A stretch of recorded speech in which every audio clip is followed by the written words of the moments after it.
Colonial Nigeria by Ross Riley. Slave trade brought British merchants to the Niger River. The large trade companies opened depots in the Delta cities and were ruthlessly competitive, and they often used force to compel potential suppliers to agree to contracts and to meet their demands.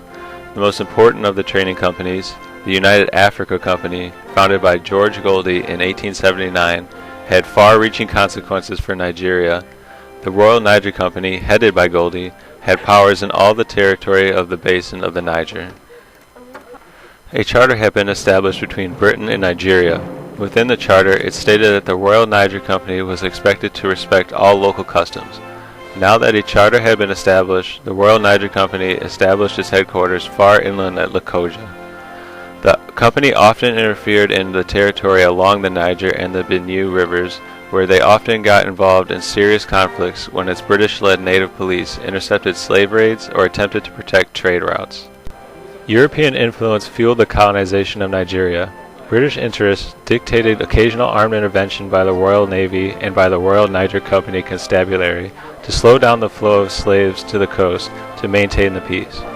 British missionaries cried out for help against barbarous practices associated with indigenous religions, and as a result, officials were placed by the Foreign Office to assist with the increasing amount of trade. British influence was now moving inward. Because of a rapid increase of British trade ports, British expansion was in full force.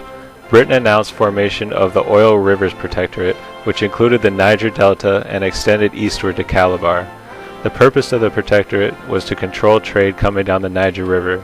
British authorities were placed at these trade ports along the Niger.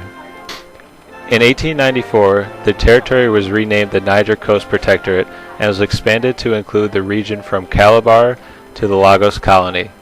It then went on to expand as far as Lokoja, the headquarters of the Royal Niger Company. Continued expansion of the protectorate was mostly done through diplomatic means.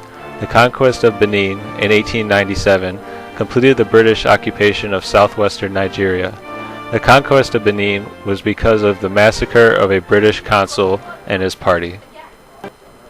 By 1885, treaties were signed with rulers as far north as Sokoto, but actual British control was confined to the coastal area until 1900.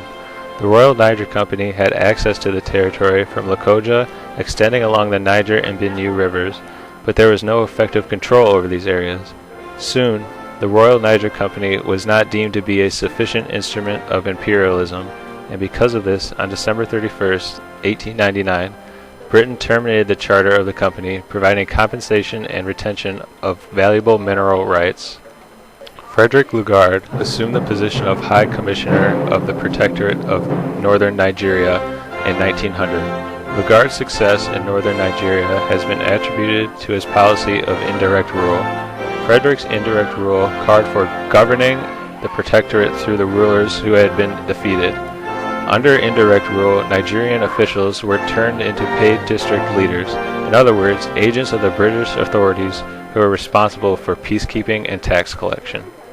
On April 1st, 1901, all children in the North who were born to persons in bondage were declared free by the British. However, relations between the slaves and their owners were allowed to continue indefinitely in fear that their agricultural economy would be disrupted.